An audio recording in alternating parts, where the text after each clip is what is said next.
Kawan sebangsa dan setanah air dimanapun berada, baik dalam dan luar negeri, saya mencoba untuk menjawab beberapa pertanyaan-pertanyaan kawan-kawan yang kayaknya kepo banget ya. Kepo banget nih masalah arah sikap buruh, ya kan, karena saking banyaknya inbox yang masuk maupun WA. Mohon apalagi ini, tolong kita jangan dibom SMS lah, ya kan, dibom SMS, dibom WA gitu kan. Karena ya saya tahu kawan-kawan paham dan mungkin menganggap bahwa Aliansi Aksi Juta Buruh ini salah satu motor penggerak sekaligus juga menjadi pelita harapan kaum buruh. Ini kepo banget nih pemirsa, ini pengen tahu ke arah mana, ya kan. Nah sementara kami sendiri jujur aja ini masih sedang membaca-baca, mereka-reka. Adapun statement-statement liar yang ada di luar itu adalah pernyataan-pernyataan pribadi saja kawan-kawannya. Saya juga nggak berani mengatasnamakan kawan-kawan aliansi karena kita adalah satu bagian yang utuh, tidak terpisahkan satu dengan lain. Dan segala sesuatu yang ingin kita sampaikan menjadi pernyataan Aliansi Aksi Juta Buruh itu harus dimusyawarahkan sehingga dimufakati, sehingga menjadi sebuah keputusan bulat untuk disampaikan dan dipertanggungjawabkan baik secara aliansi maupun secara organisasi. Nah, yang menarik dari ini adalah membaca arah politik kaum buruh Indonesia. Nah, perlu pemirsa ketahui bersama bahwa buruh kali ini beda dengan buruh Pilpres 2019 yang lalu, ya kan, atau Pilpres 2014 yang lalu, Pilpres sebelumnya. Karena kondisi hari ini suka tidak suka kita ini sudah buruh ini makin hari makin. Waalaikumsalam Pak Ketua. Selamat datang. Mau ikut bergabung diskusi tentang arah politik kaum buruh? Silakan duduk. Kalau ini mau bergabung, mangga. Ini live ini. Ini untuk menjelaskan kepada para fans ataupun pencinta Aliansi Aksi Juta Buruh yang begitu sangat keponya terkait masalah sikap buruh. Nah, gonjang-ganjing politik kemarin. Nah, saya kembali bahwa berbeda kondisi politik hari ini. Karena kenapa? Dari catatan bahwa buruh formal maupun informal itu sebanyak 180 juta jiwa yang ada di Indonesia ini, 90% menggunakan handphone. Nah, jadi informasi-informasi terkait masalah gerakan-gerakan buruh di Jakarta itu mereka bisa dia bisa mendapatkan melalui ponselnya masing-masing. Persoalan cepat atau lambat kan tinggal bagaimana waktu atau dia mencari atau bagaimana. Nah, dan saya juga ucapkan terima kasih atas perhatian kawan-kawan buruh sebangsa setanah air yang begitu peduli dengan nasibnya, dengan menjapri kami. Nah, maka kita akan dengarkan dulu karena begini, buruh sudah cerdas. Adapun misalnya tokoh-tokoh buruh yang tampil di mana, misalnya kemarin ada yang hadir di musyawarah rakyat itu kan, itu tidak bisa direpresentasikan atau dimanifestasikan sebagai suara buruh secara keseluruhan dan bulat. Karena jujur aja anggota-anggota di tingkat grassroots itu punya pilihan, bisa saja tidak sama dengan pimpinannya, cuma mereka tidak berani bersuara terbuka seperti kita ini disampaikan. Karena kenapa? Mereka takut diintimidasi, takut dipecat, takut diberhentikan di perangkat atau tempat. Tetapi ada satu yang menarik, Bung Andi. Di WA ke saya, Bung Daeng dan kawan-kawan terus berjuang, kawan-kawan ASB, kami di daerah, ya kan, sangat mengapresiasi gerakan ASB yang amanah, istiqomah, serta konsisten melawan penghapusan Undang-Undang Cipta Kerja ini, ya kan. Kami mungkin tidak bisa apalagi ini meng-share atau bagaimana untuk menjaga hal yang tidak diinginkan, sehingga kami jujur aja kami melawan dengan selemah-lemahnya iman adalah bersikap di TPS. Ini menarik ini, bersikap di TPS. Langsung to the point TPS gitu ya. Iya, dia di TPS karena kan di TPS kan tinggal dia dengan Tuhan. Tuhan iya, kotak suara dengan Tuhan kan yang tahu kan. Nah, siapa tahu. Nah, ya itu jadi kita lihat lagi. Jadi kalau ada yang atasnamakan buruh di forum-forum mana, ya tunggu dulu, ya kan. Ya kan, apalagi misalnya jelas-jelas kemarin musyawarah rakyat itu merekomendasikan 3 nama.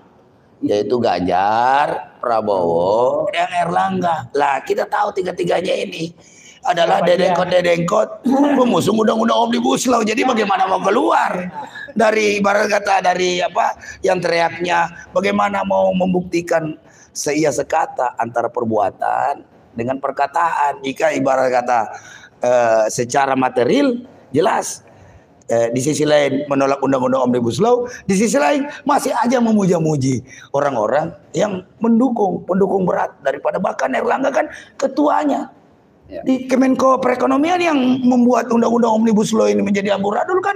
Salah satu biang keroknya ada Erlangga, makanya kemarin posternya kita bawa kan di aksi kemarin. Nah untuk itu sampai hari ini insya Allah masih tetap amanah dan istiqomah mengemban amanah-amanah organisasi masing-masing, yaitu tetap konsisten dan komitmen mencabut Undang-Undang Cipta Kerja nomor 6 tahun 2023. Dan tentu saja tadi juga terkait masalah membaca peta politik kaum buruh Indonesia, bahwa memang di kalangan buruh ini ada beberapa pendapat, termasuk tadi mungkin ada yang memilih Ganjar, ada yang memilih Prabowo, ada yang memilih Anies, ada juga yang golput.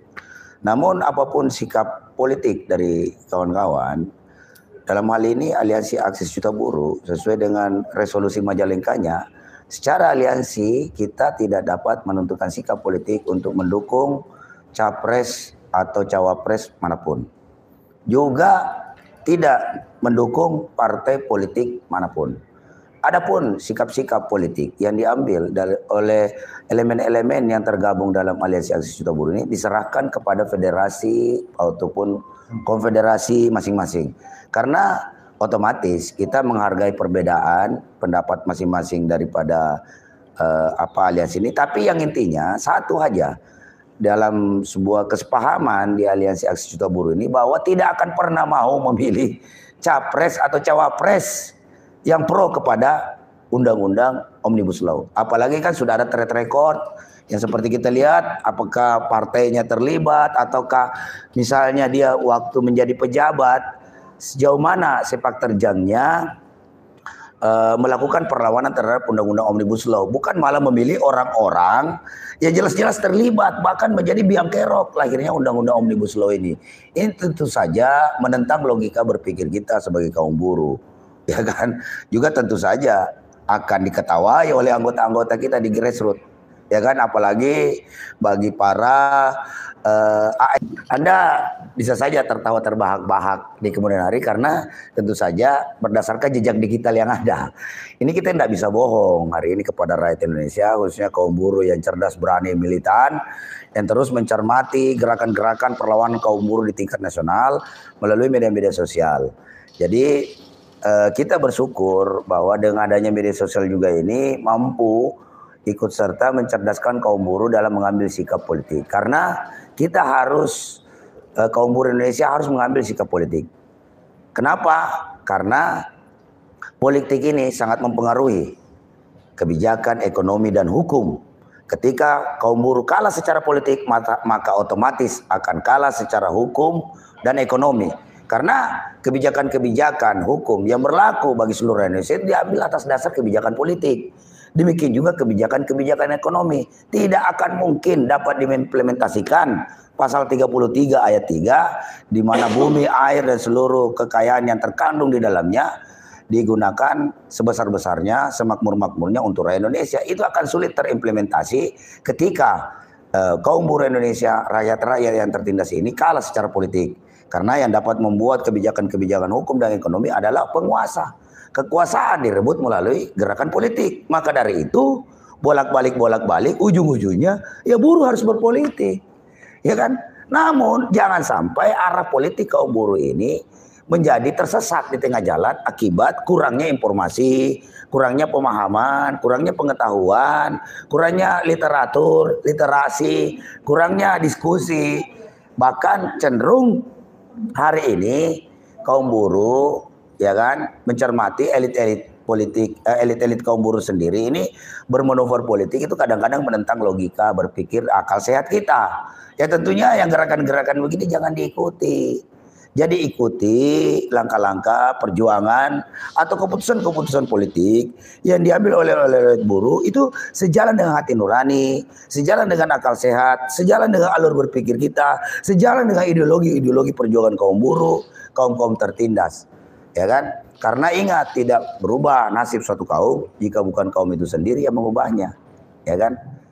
Nah, ini jadi salah satu, saya juga sepakat lah, walaupun itu menjadi semacam istilah baru ya, perjuangan kaum buruh yang selemah-lemahnya iman katanya di belakang TPS, ya kan? Ya sudahlah, itu kan pendapat Anda dan mungkin itulah, disitulah karena mungkin saya bisa memahami kondisi-kondisi perangkat yang ada di bawah, tingkat PUK, PPA, PK, apalagi ini PSP atau di tingkat basis, kepanjangan tangan serikat pekerja, serikat buruh di tingkat perusahaan, karena takut mendapatkan intimidasi dari perangkat yang lebih di atas, ya kan? Tapi insya Allah lah, kalau di ASB itu tidak ada, hak politik itu hak asasi setiap warga negara yang harus dihormati dan dihargai. Tidak perlu kita mobilisasi, bahkan kita mobilisasi kecerdasan politik kaum buruh ini dengan akal sehat, ya kan?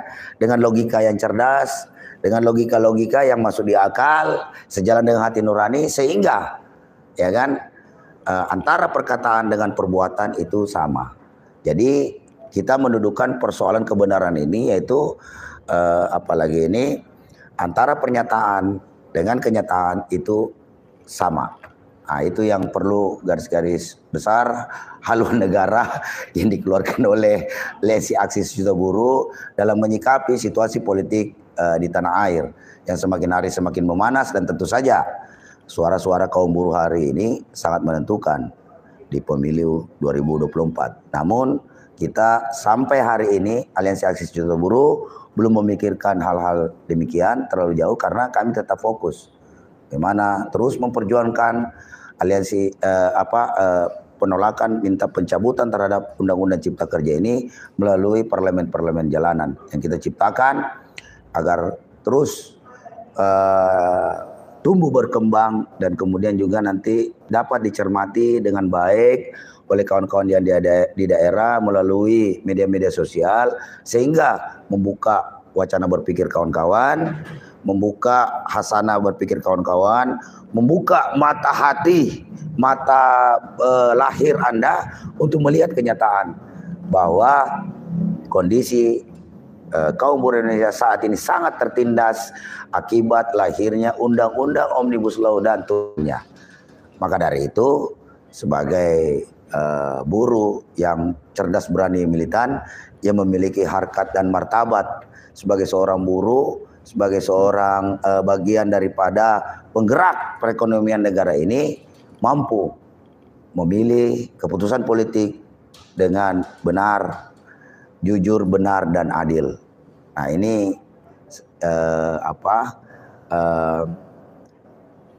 tentu saja dilandasi dengan fakta-fakta dan data-data juga kenyataan yang kawan-kawan alami. Saya juga banyak mendengarkan jeritan hati kaum buruh betapa mereka sangat membenci Undang-Undang Omnibus Law ini, sehingga mereka berkomitmen tidak pernah akan memberikan ruang politik kepada penguasa ataupun pihak-pihak yang terus mendukung, baik terang-terangan ataupun terselubung, atau misalnya bermuka dua, ya kan, di depan buruh dia menyatakan tolak Undang-Undang Omnibus Law, di belakang ternyata mengamini lahirnya Undang-Undang Omnibus Law Cipta Kerja ini. Dan tentu saja tidak perlu saya sebutkan, kan nanti kawan-kawan bisa saksikan sendiri di media sosial siapa-siapa mereka, ya Anda yang menilai sendiri.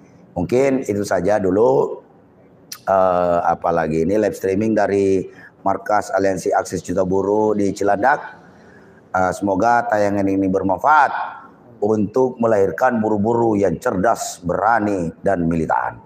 Demikian, sampai bertemu lagi. Insya Allah nanti kita akan sampaikan lagi perkembangan lebih lanjut terkait pergerakan kaum buruh Indonesia. Satu lagi lupa, mohon kawan-kawan jangan lupa, tanggal 23 Mei kami DPP PPMI juga DPP KBMI sementara berkantor 1 hari full di Gatot Subroto.